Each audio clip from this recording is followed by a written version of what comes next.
Oh yeah. If you think you know Italian food, Puglia will surprise you. From creamy mozzarella to pasta you've never seen outside of Italy, this region has some of the most underrated food in the country. But if you don't know where to go, you'll miss it. And we're here to make sure that doesn't happen while showing you some of the most beautiful towns along the way. Good morning! Waking up in a truly on a farm is magical, but what is more magical is the breakfast that comes when you stay. Look at this gorgeous spread.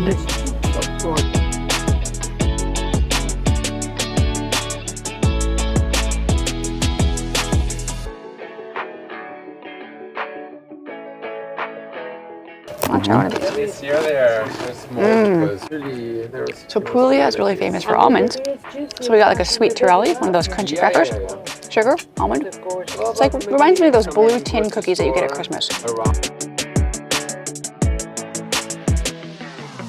I don't know what this little orange thing is, but it's dynamite.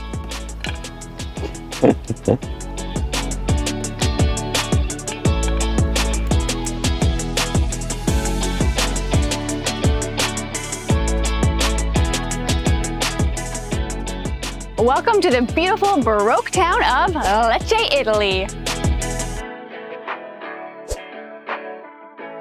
So cool looking. My sandwich dance.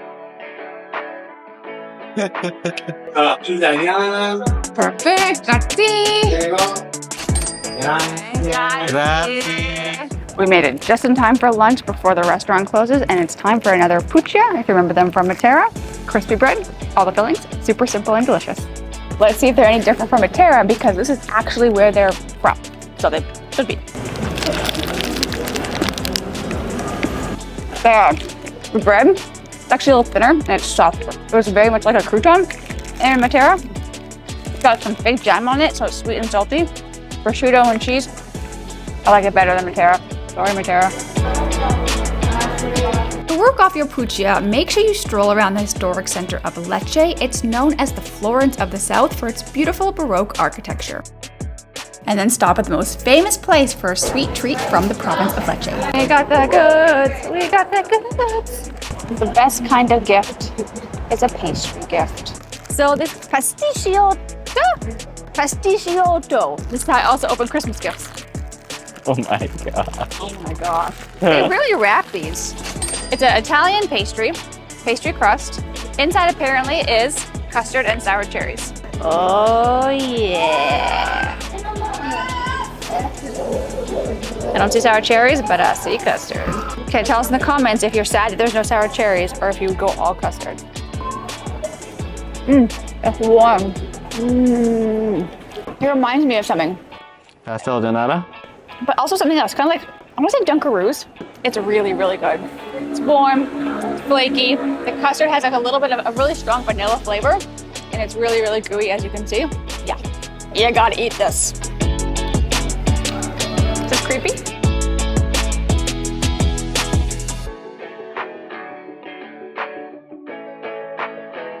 Keep going, keep going. Frolic.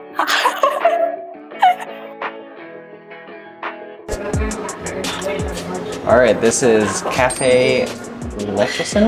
Leccese.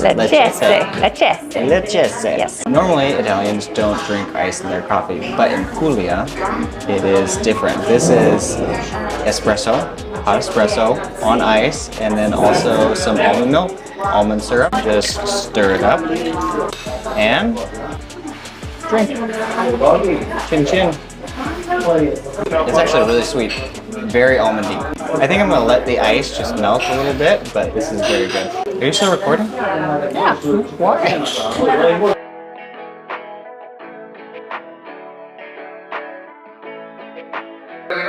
Like lemon would be good. Before hitting the road to go to our next stop on the road trip, we wanted to go back to Caffe Alvino to try their pasticciotto, because apparently this one and Natale are the two best. Got lemon and pistachio this time, not regular. Look at that cream. You can see there's a little bit of, you can see the lemon in there. There's a little lemon curd. It's hot. They both taste very similar because the other one had a lemon vibe too. I say the crust here is a little bit darker, a little crispier, both amazing. Caffe Alvino is a historic pastry shop, so you owe it to yourself to try both pasticciottos, you know, for culture and stuff. Let us know which one you like better.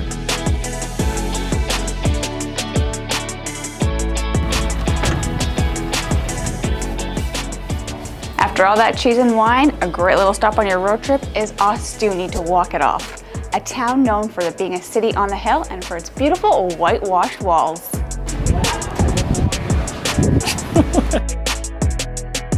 Ostuni is one of the most popular and touristy towns in all of Puglia. It is beautiful and we did enjoy walking around for an afternoon, but we don't think you need to spend a lot of time and there isn't anything particularly noteworthy here food-wise.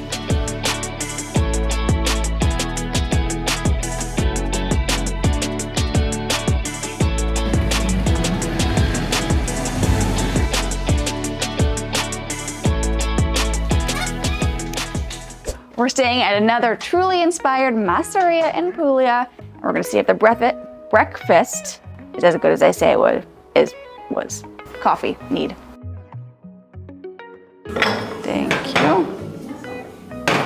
The breakfast here is great. There's some savory options that you can choose from, eggs, bacon, that kind of thing. And there's just a whole array of what looks like house-made cakes. So you get a little sweet, a little savory, and pretty big Americanos for Italy, which I'm excited about.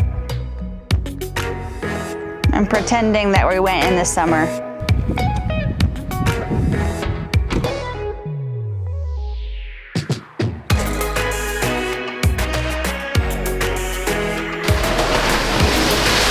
On your way from Lecce to Polignano and Mare, where we're stopping later, you should definitely stop in Monopoli.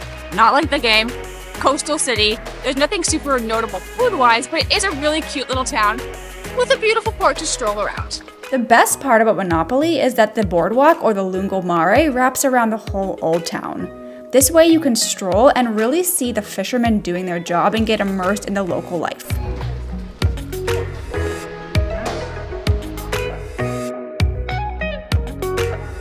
These are supposed to be epic seafood sandwiches, and you can very rarely get a spot that has 13,000 reviews, so let's see if it's worth the hype. We got the big boy. I've never had a sandwich with fried octopus or ever had fried octopus. It's got ricotta cheese. It's got fried octopus. It's got some kind of vegetable. It's got some kind of like pesto, some kind of fried veggie. Really crispy bread. I'm gonna try and cut this. This might be a bad idea. Oh yeah. I'm a little nervous about this, honestly. It's freaking huge.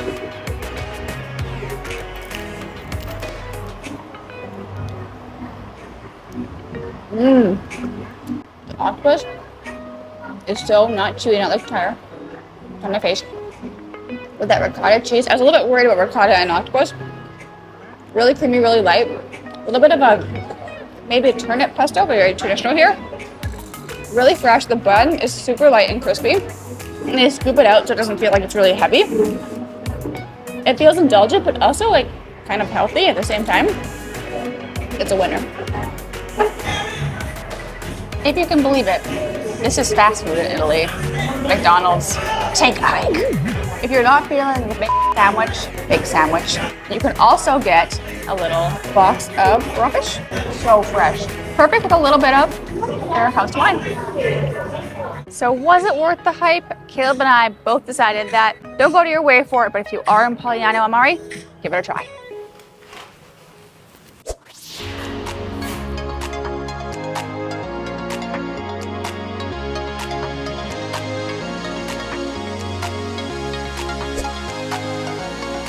Our Airbnb was owned by a local chef and he said we cannot miss La Rodolina. So if a chef says it, we're trying it.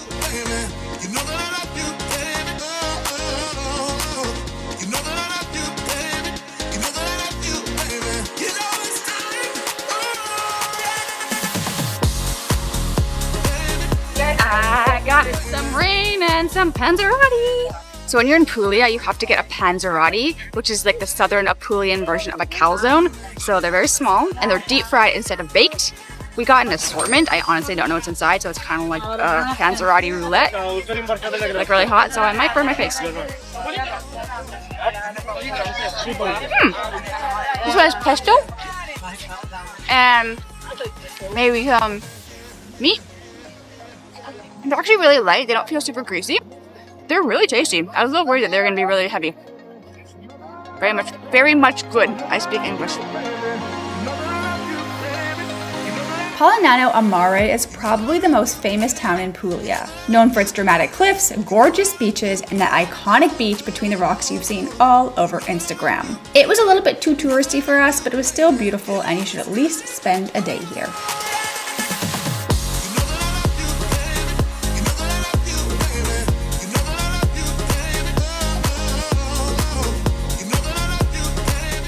When in Italy, you gotta have a lunch dessert. Obviously, gelato o'clock.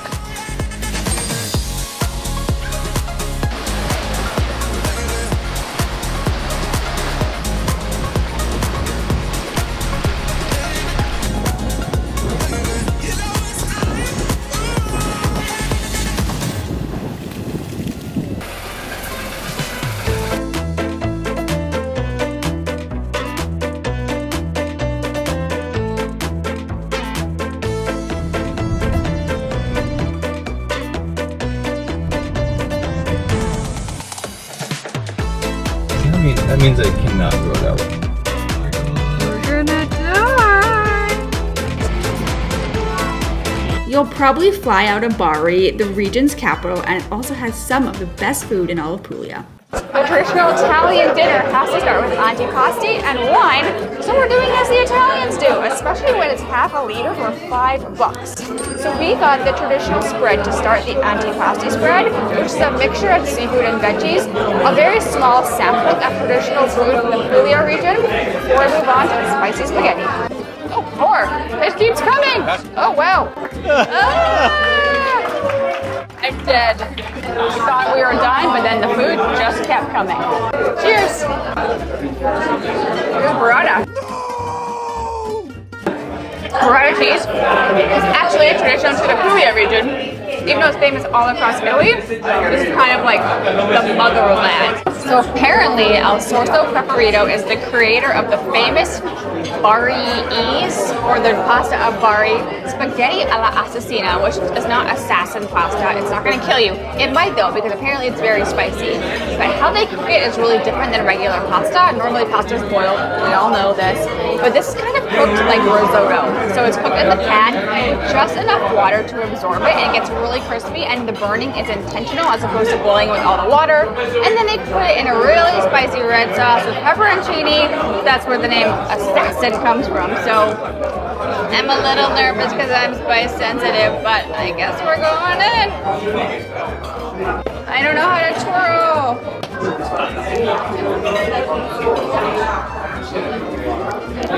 Definitely crispy. The noodles are actually softer than I thought. I thought they would be really dry. Very al dente. Little smoky, crispy bits. Little spice. But it's kind of like tickling your neck. Not like Thai spicy. A little bit of tomato. It's actually really good. A lot. I don't want to say better, but better than I expected. I really actually like it. Now that you know where to go and what to eat, you have to avoid the 10 mistakes that tourists make in Puglia, so click the screen to watch our travel guide.